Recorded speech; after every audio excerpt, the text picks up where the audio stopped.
The diet culture tells us, well, you should eat less and move more in order to lose weight. And if you look at anybody who's been trying to do that and who's been dieting the majority of their life, you actually see that they continue to still diet and not get results. Understanding how to deal with emotions, how to regulate your nervous system, how to bring yourself into a feeling of safety in your surroundings, not only helps us get more centered around the things in our lives and we can be more creative and we can be more productive, but then we don't need the coping mechanism. And so this is a really, really big missing piece. And unfortunately, most of us are walking around thinking like we're doing something wrong. We're not disciplined enough. We're clearly not motivated enough.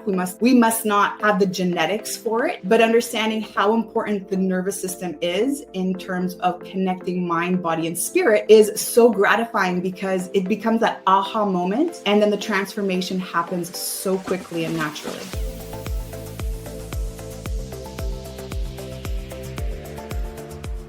Welcome back, friends. I'm your host, Sherry Shaban, and with each episode, I am honored to be your coach and guide in the journey to make peace with food, fall in love with fitness, and ultimately yourself. My intention in each episode is to help you release the old story of who you are and step into the one you're always meant to be. We'll challenge conventional diet and fitness culture and understand the importance of tuning out all the shoulds they tell us to do and tuning into our own inner wisdom instead. What you focus on, you create more of. Through these conversations, you'll shift your focus from what you're supposed to be doing to who you want to be, so that health and fitness and ease around food is not just what you do, but who you are. And if you find that this conversation resonates with you today, then I want to invite you to join our free Make Peace with Food Facebook community at myfoodfreedomlifestyle.com, where you can connect with me and my team directly and access all the free trainings and resources we have for you so you can regulate your nervous system and make peace with food. And then also remember to share this episode with someone who you think needs to hear this today. The links are in the show notes. If you're listening to today's episode and you feel like food and dieting and weight and body image has completely taken over your life, has complete power over you, I hope this conversation brings you the comfort and inspiration that you're searching for. And remember, you're not alone. Healing is possible. If you've ever felt like you know exactly what to do, but you just can't bring yourself to do the things that you know to do, then I want to invite you to join me during my 3-day Break the Cycle Masterclass, where I'm going to be talking about how to overcome binge eating and emotional eating and how to regulate your nervous system so that you're no longer engaging in these unwanted eating behaviors. And this isn't a 3-day masterclass on weight loss, by the way. This is a 3-day masterclass on understanding how to break free from the cycle that's resulting in the side effect of weight gain. And that's the big difference, because you know this by now, that repeating the same thing over and over again, expecting a different result, is called insanity. You know that dieting doesn't work. You know that it's not about hard discipline and getting yourself to be on another plan or hiring a nutritionist to tell you what to eat. You know all the things. Heck, I bet you can even write a book on all the things. But what you do want to uncover is, why is it that you continue to sabotage? Why does it feel like you're always on the wagon or off the wagon? And that's exactly why I'd love for you to join me during this 3-day Break the Cycle Masterclass that I'm giving completely free. Now you can register at sherryshaban.com/break the cycle. Again, sherryshaban.com/break the cycle. Again, it's completely free to join. And the goal during these 3 days together is to uncover why it is that you continue to engage in unwanted eating behaviors, even though you know exactly what to do. sherryshaban.com/break the cycle. All right, now let's get into it. So I'll give you the short version and we can expand on the long version later if you'd like. But I am a Montreal anti-diet health and life coach. I'm a little bit of a science nerd, so I'm also an osteopath. I am a certified athletic therapist, and I've been in the health and fitness space for 25 years now. That's totally aging myself. But I actually started off in the health and fitness space doing personal training. I even opened CrossFit gyms. And then after the pandemic, I shifted into the online space and allowed my curiosity about human behavior to really just develop this new program. And it's something that's very precious to my heart, being in the health and fitness space for so many years.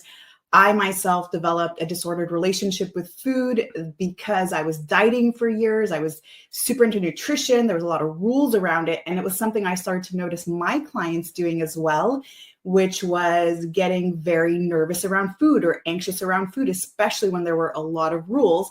And so what I currently do is, through my program, Make Peace with Food, I help women overcome unwanted eating behaviors such as emotional eating and binge eating or stress eating or even nighttime snacking through nervous system regulation.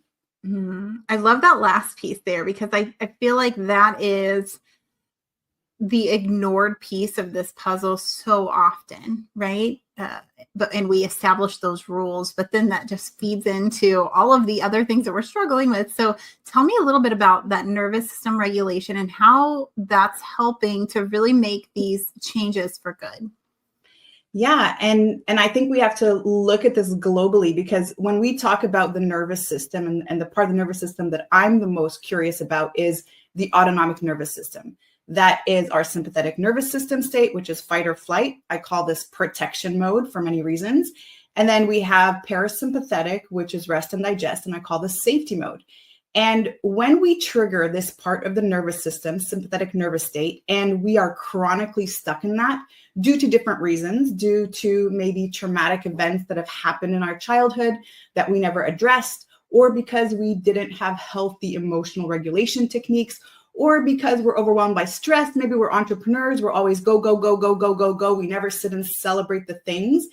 Or even if we've actually kicked ourselves into this place due to actual food scarcity. And food scarcity, there's two types of food scarcities. It can either be real, which is literally growing up in an environment where there is no food. We went to bed hungry. Or what I call imposed food scarcity, and that's the dieting, that's restricting, that's going keto, taking out carbohydrates or counting your calories and being really, really scarce with yourself around food. We trigger this nervous system state. And when it's been triggered for so long, even though it has a valid purpose and there's a lot of merit in being in fight or flight for a short period of time, when it's locked into this state for a long time, we then turn on this natural binge response. And it's part of the reptilian brain where suddenly we feel out of control around food. We don't have second order thinking. We're just thinking about how can I get a quick dopamine hit when I'm feeling stressed or when I'm feeling overwhelmed or when I'm feeling anxious. And so it's beautiful because the diet culture tells us, well, you should eat less and move more in order to lose weight. And if you look at anybody who's been trying to do that and who's been dieting the majority of their life, you actually see that they continue to still diet and not get results. And so understanding how to deal with emotions, how to regulate your nervous system, how to bring yourself into a feeling of safety in your surroundings, not only helps us get more centered around the things in our lives and we can be more creative and we can be more productive, but then we don't need the coping mechanisms. We don't need to eat to soothe or to drink to soothe or to use cannabis to soothe. And so this is a really, really big missing piece. And unfortunately, most of us are walking around thinking like we're doing something wrong. We're not disciplined enough. We're clearly not motivated enough. We must not have the genetics for it. But understanding how important the nervous system is in terms of connecting mind, body, and spirit is so gratifying because it becomes that aha moment. And then the transformation happens so quickly and naturally. Yeah, that's awesome. I love the way that you just broke that down. I'd love to hear how you really establish that connection then and get us out of the cycle that we often get stuck in that perpetuate those behaviors. What's the process that you walk people through? So first and foremost, it's going to sound very obvious, which is the awareness. And the awareness is so important because you can't heal what you don't know you're trying to heal, period. Right? It's kind of like in, business space where you get to this point where you just can't move forward and you need support from a coach. Like you don't know what you don't know. So you have to understand that there's something going on, that there is a response to some sort of trigger in your environment that is affecting your thoughts and affecting your emotions. And there are certain emotions that unconsciously you feel are very unsafe for you. So when we've learned our emotions, oftentimes, and we first experience intense emotions, it could be during childhood. And during childhood, it's where we actually don't have a very big perspective of the world. We don't really understand the world because we have a very limited experience of the world. So we feel that fear is something that is dangerous, that may actually unconsciously harm us in some way. Same thing with anger, same thing with sadness. So when we have that awareness and we start to learn that what we've actually done is we've programmed the subconscious mind to want to escape certain emotions because we feel that they're harmful. And we learn how to regulate, and we learn that every single emotion actually gives us a sign or a signal. There's a reason why every single emotion appears. It is actually a message for us, and we can use this message to do something with it. And we only have 4 emotions. We have sadness, we have fear, we have anger, and we have joy. Those are the only 4. Everything else we experience is a combination of those 4.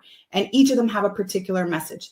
Fear is our intuitive guide, actually. Fear gives us options. If you notice, every time you're afraid, you actually start to think about more things. There's things you didn't think about that suddenly appear in your consciousness. And anger is that emotion that we need to draw boundaries, to be able to take action. And sadness is just this indication that something is ending and something else is beginning. So the more that you're able to create that awareness, you start to understand what are your triggers, what is that dysregulated emotion? Maybe it's stress, which is a combination maybe of fear or maybe of anger. And you start to learn the messages that these emotions are giving you. Then you can actually learn to sit in them and see them ride out, because that's not something that we've actually done in the past.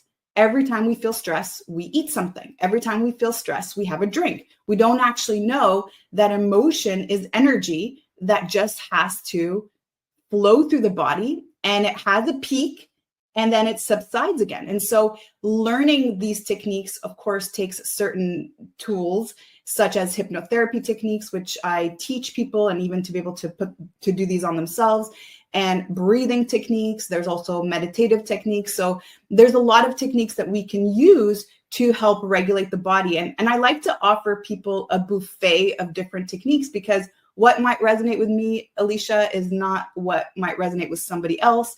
And so it's so important to find that thing that actually works for you specifically.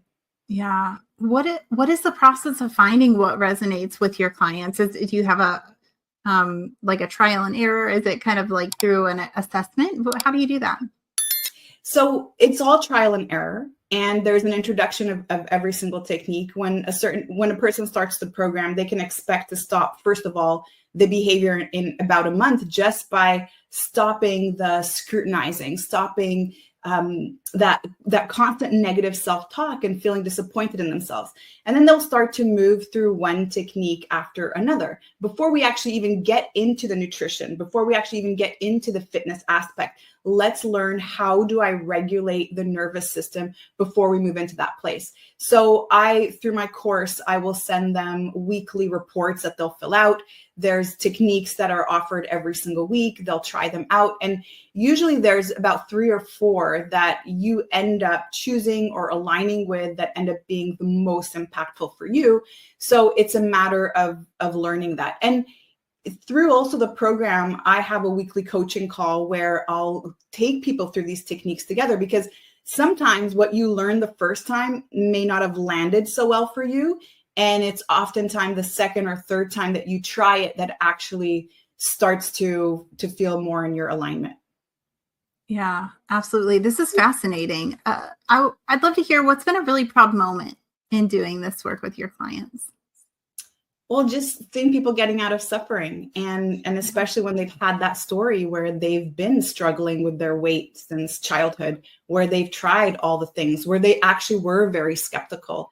So this is of course a moment where you see somebody moving into self-love, really, and self-acceptance, and feeling very calm around food, feeling very centered in where they are right now. And also seeing how how we do anything is how we do everything. Once a person heals their relationship with food, they heal their intimate relationships, they heal their financial relationships, they heal all the different relationships that they have in their life. Because what brings us unease, what takes our peace away, is not just our relationship with food. It's actually not about the food. It's about how we are dealing with those stressful events, how we're dealing with the unease in our lives. Yeah, absolutely. Sherry, what are you doing to find clients to work with? What does the outreach look like for you? So I have different places that I connect with people. First, I have an email list that I've been growing over time. I have an opt-in on an HVCO, so a little downloadable PDF that really helps them go through their process and start to do some self-reflection. I have my podcast as well that I bring people in from and put my offers there. I do this also on social media, so even on my personal page or on LinkedIn or on Instagram. So there's really a lot of different ways. And then of course there's that word of mouth as well that happens. Yeah, I love all of that. And you know, the messaging around what you're doing is so fantastic. Just it's totally different than everything that we know about this industry and about how we should approach being healthier, which I absolutely adore, because I think there's so much truth to this. This is where we have to start. I love that you said that you're working on this before you ever even talk about nutrition or fitness and incorporating that into the puzzle. So I love all of this. Sherry, where are you growing this? What do you want to grow this into from here? So next year is really going to be about scaling. And the other really big exciting thing that I have happening next year is I will shift also my focus from teaching the clients to teaching the teachers, because this is a movement. And I always saw this. And I mean, I struggled with this when I was personal training, when I was helping people with nutrition, not only with myself, but also seeing them after a 6-week meal plan get their results, but then slowly gravitate back. Right. So the big goal next year as well is to really help other trainers, other coaches, other nutritionists be able to help their clients make peace with food. If anybody is resonating with this, if they're in this place where really there's self-sabotaging behavior around food, there is this constant falling off the wagon, getting off the wagon. And that's just been the journey around health and fitness in general, or nutrition in general, feels like this form of punishment instead of this form of pleasure and an act of self-love. I have a little downloadable workbook that you can start to heal your relationship with food with. And you can find that at makepeacewithfood.com/gift. And then if you want to connect with me, pick my brain around any question, or if you have a question you'd like me to answer on the podcast, you can find me on Instagram, and that's at makepeacewithfoodofficial.